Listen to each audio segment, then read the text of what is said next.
Fala galera, sejam todos muito bem-vindos a mais um vídeo aqui do canal da Engenharia. E aqui quem fala com vocês é o engenheiro Felipe Rodrigues. E no vídeo de hoje eu quero trazer aí um conceito muito interessante para vocês.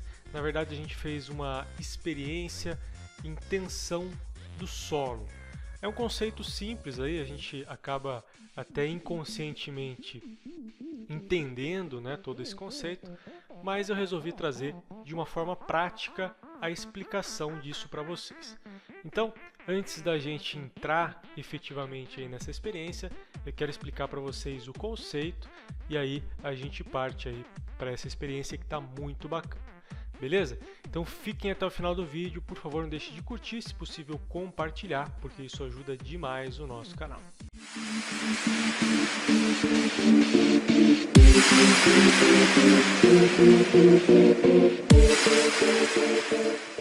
Tensão é força sobre área, ou seja, uma força ou carga de um pilar, por exemplo, aplicada em uma determinada área.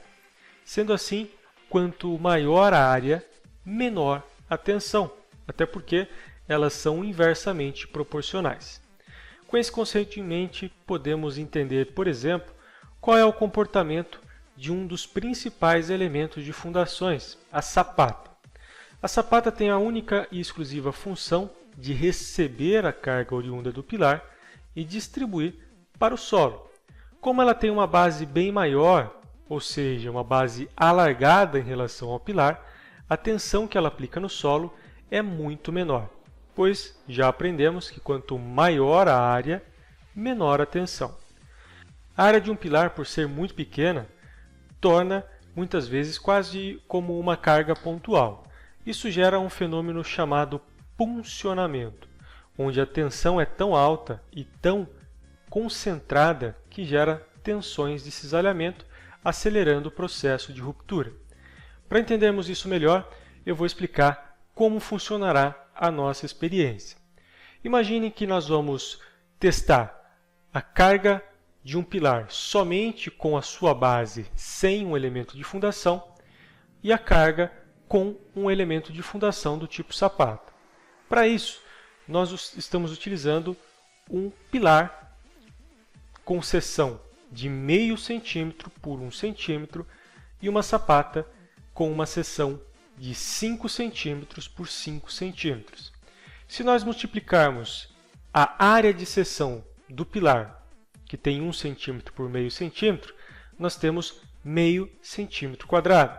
Se nós multiplicarmos a área da nossa sapata, que tem 5 centímetros por 5 centímetros, nós temos 25 centímetros quadrados.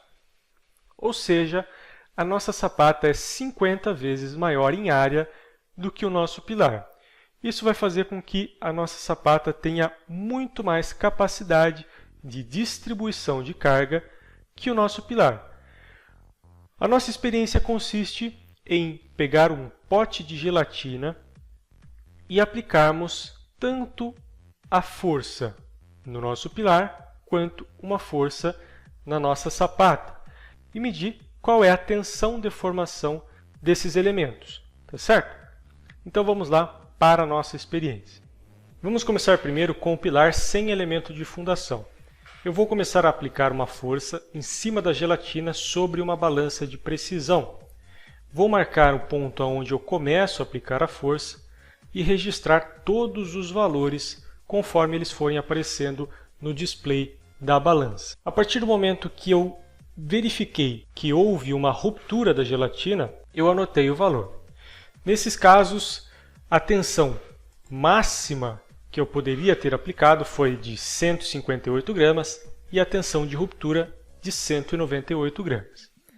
Da mesma maneira, vamos agora analisar o gráfico de tensão-deformação. Reassistindo o mesmo vídeo, só que agora aplicando o gráfico no lado direito da nossa tela, nós podemos analisar como é o desenvolvimento da aplicação de carga e a deformação da gelatina. Isso é muito semelhante à deformação do solo, por exemplo, onde nós temos uma carga que é ascendente até uma carga de ruptura, onde a tensão aplicada no solo, ou seja, na gelatina, é maior do que a suportada por ar. Nesse caso, há uma ruptura da gelatina, onde ela cai completamente a sua resistência, chegando numa resistência residual, que nesse caso ficou próxima dos 12 gramas. Então, o nosso gráfico ficou da seguinte maneira: tensão máxima admissível sem que haja ruptura de 158 gramas, tensão de ruptura 198 gramas e tensão residual de 12 gramas. Lembrando, pessoal, que está aí entre aspas tensão, mas não é tensão propriamente, até porque nós estamos pegando diretamente a carga aplicada, ou seja, a força aplicada no display da balança de precisão. Mas como elas são diretamente proporcionais, carga e tensão, nós estamos considerando como se fosse uma tensão, tá certo? Mas ela não é uma tensão propriamente. O mesmo nós vamos fazer para o pilar, só que agora com um elemento de fundação. Nesse caso, uma sapata de 5 cm por 5 cm. Vai funcionar da mesma maneira. Eu vou aplicar uma força em cima da gelatina e registrar os valores que aparecem no display da balança de precisão.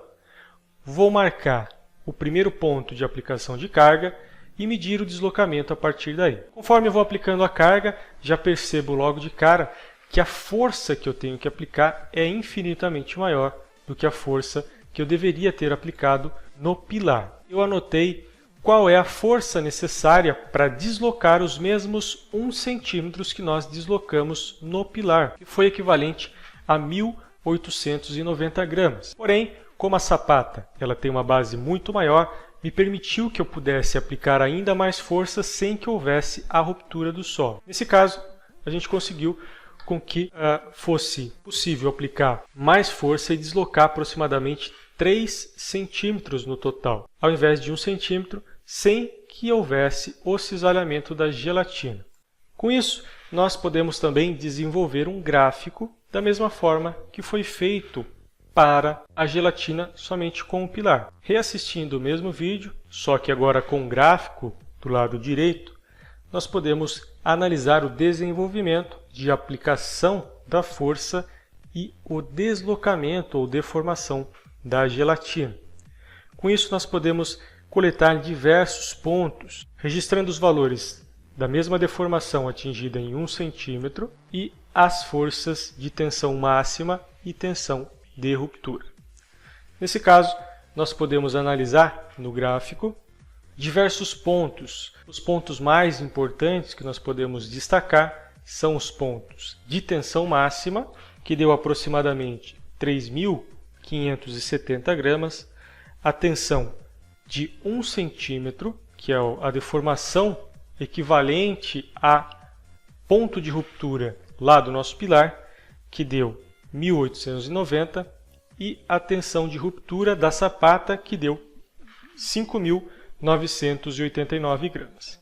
Nesse caso, nós podemos afirmar que quanto maior a área, maior a capacidade de carga do nosso elemento de fundação e, consequentemente, menor a deformação do solo. Nesse último vídeo, nós podemos ver qual é a deformação da gelatina, simplesmente como curiosidade. O comportamento da gelatina pode ser um pouquinho diferente da do solo, mas o conceito dessa técnica é exatamente o mesmo.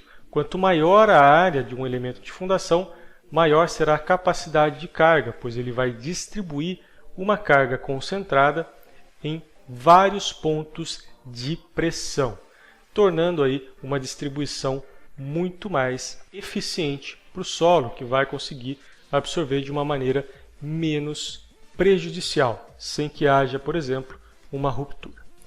Tá certo? Então esse foi o nosso vídeo de hoje, espero que vocês tenham gostado.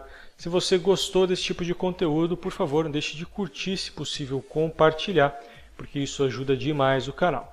E se você aprendeu o conceito, deixe o seu comentário falando o que você quer ver no próximo vídeo. Valeu e até lá!